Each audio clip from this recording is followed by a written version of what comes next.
Sound is one of the most important parts of any video. Some would argue it's more important than your video quality itself.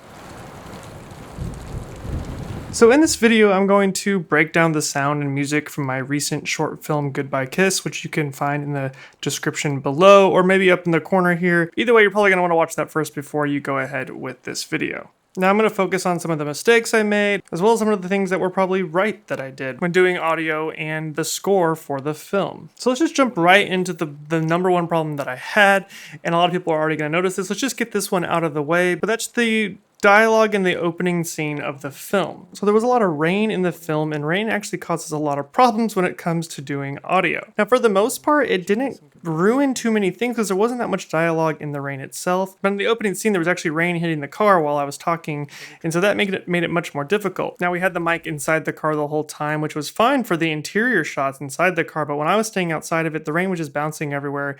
It's bouncing off the umbrellas that were covering up the camera, and it just was really hard to hear me. Because in post, I couldn't isolate my actual voice from the rain. And did you kiss him goodbye before you came here? So something we could have done to maybe fix this, maybe I could have wore a lav and then we could have also had the boom mic, and maybe between the two we would have been able to pick that up better. But overall, maybe just having the rain not so much on me during that scene could have helped. But in the end, I ended up just replacing the audio later by doing some ADR in post. So basically, I just went through and I recorded my voice while watching back the video.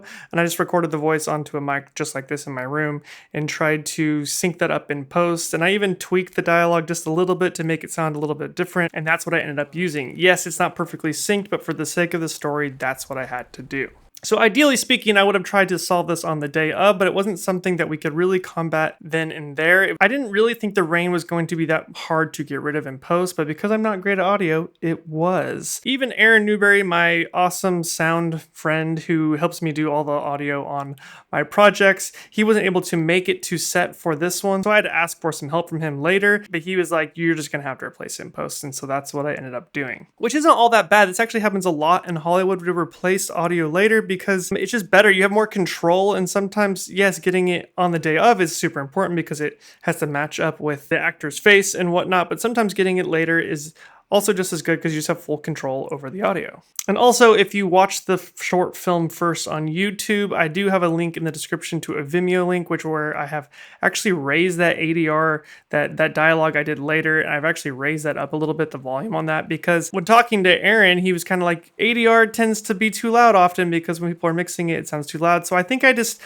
got in my head a little bit too much, and I actually just mixed it too low. So I ended up raising the volume on that for the Vimeo link so you can actually hear what I'm saying better. And that's like kind of goes into the lesson that I'm talking about today. Audio is so important. A lot of people could not actually hear what I was saying in that opening scene. Of course, the film should still basically make sense without that, but that whole scene was designed to give some tension to the film and to add a little bit of character to me, and that kind of all goes out the window if you can't hear what I'm saying. So that's why going back and redoing it was so important, and changing it later down the road. The image could be looking like garbage, but if you could just still see someone was there, but you could hear the audio, at least you would know what was going on in the story. So sometimes audio actually trumps the image. Often it does. So sound is what makes your film feel alive. You know, that little ambient, a little bit of noise keeps you grounded. You know, your brain can extrapolate a lot when it's watching a film or video.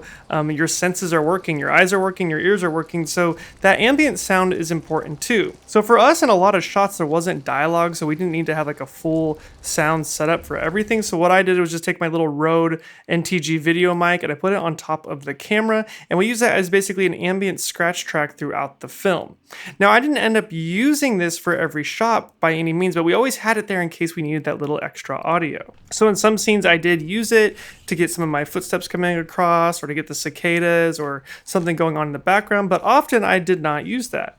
One I ended up doing was actually doing a lot of Foley work. I actually went through later and got some of the audio that I thought was important, and I got some clean versions of it. And just like I was talking about the ADR, the dialogue replacement, in the opening shot, this happens a lot in Hollywood as well. They do what's called Foley. Now, Foley is just basically audio that you record later, and that's what I did for a lot of these shots. So I'm actually just using this little Rode Lav because it goes in my phone. I don't have my own audio recorder. seems kind of silly. I could use a camera, I guess, but that'd be annoying, a lot of like wasted space. So I'm just gonna use my phone here with this lav. I've done this before to get the Foley for the rest of the film, which is kind of fun. It just auto gains for you. It just kind of does some, I don't know if it does noise canceling or not, but I was able just to walk around outside or wherever to get these extra sounds that I thought were important. You know, like my footsteps running across the deck here, or like that really amazing kind of creepy, scary shovel sound. It's almost like a sword here.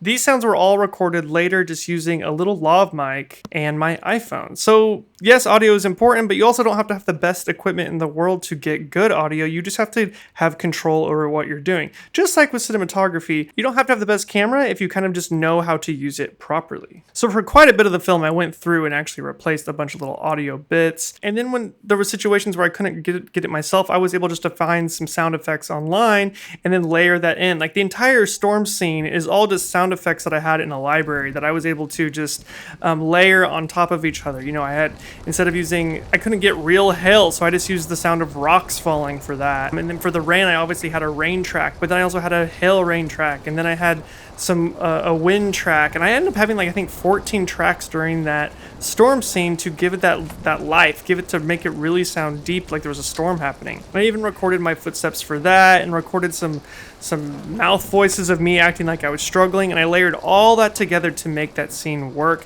None of that audio is actually raw from the day of. So there's a combination of the boom mic getting the dialogue on the day of from my actual sound person, and then there's the Foley layered in there, and then there's the sound effects layered in there, and then there's just even the ambient track, scratch track from the camera layered in there. All of these come together to really help keep your film cohesive and grounded and alive, and to help tell the story. But then sometimes you maybe want to emphasize emotion using music. Music can help add so much emotion or tension or whatever you need for your film, whatever you want to accentuate. You know, a lot of films have custom scores made for the film. You know, they edit the film and then they bring in someone to do like custom music to bring in stuff at the right time. But a lot of times you don't have the budget or time for that, just like me. So I often just license music on MusicBed for my films and videos. And any MusicBed would give me something cinematic and fitting for my film, basically no matter what. They just have good taste. They just curate better. They just have the style of music that I like, and that's why I've always used them basically since the first day they launched. So I've edited with music for dozens of projects, but doing a narrative film was a bit different, and I knew that I needed to try a little harder on this one. So I decided to go through and watch some of the films that inspired me, like some of the films that I was already looking to for inspiration for this film to begin with,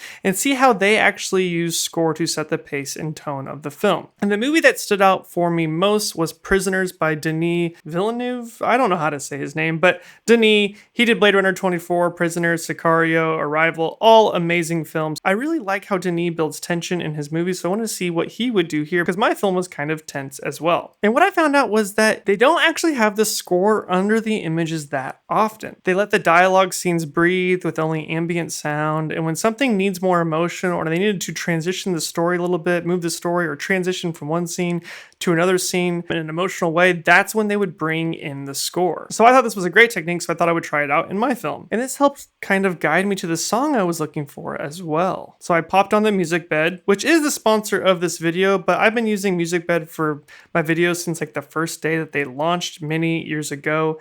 They were just nice enough to sponsor this video, which helps support the channel so I can make films like Goodbye Kiss. So once on MusicBed, I used their search tools to help narrow down what I was looking for. First, you can go to their songs, which brings up all their songs, and then you can start to curate that. So I decided to do cinematic, and then I knew that, you know, the movie's kind of eerie, so I clicked that.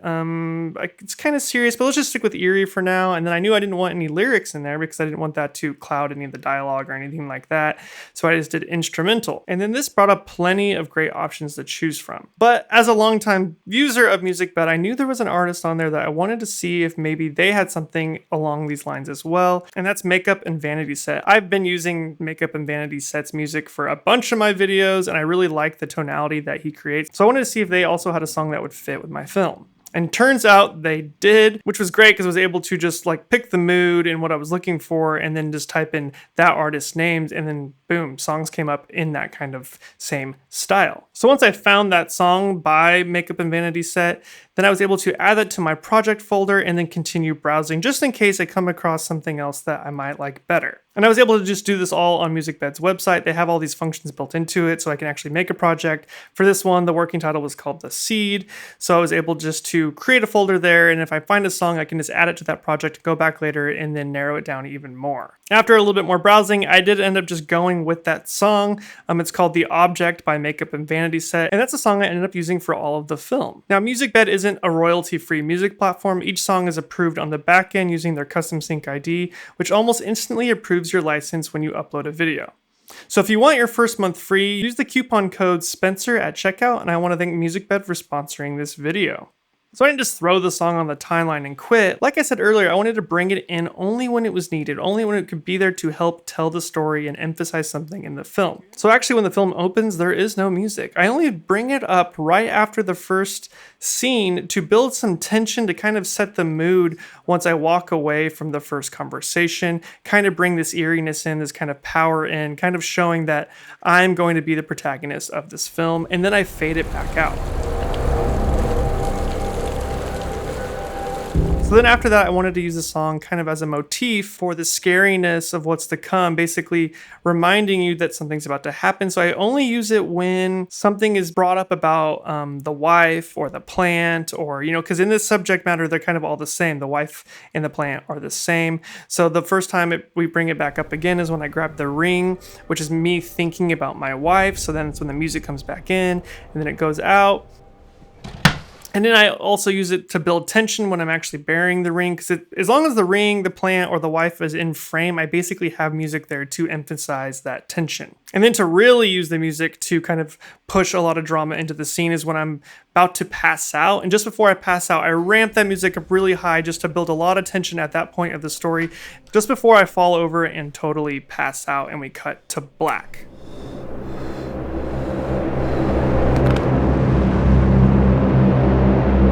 And that's when the music goes away again. We come back into a dialogue scene. We no longer need the music because my wife isn't around. That tension's not there anymore until it is again. Basically, once that scene cuts over to, I am now back with my wife. My wife is now in human form again.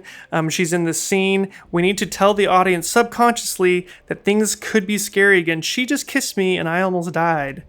And now she's back in the room sitting on the bed with me. We are back into a scared state and, a tense state. So I bring that music back in all the way up until the end of the film. And then I leave it in the credits as well, just keeping that tone all the way throughout. So music and audio are so important to your film. Do not forget that when you're going to make your next project.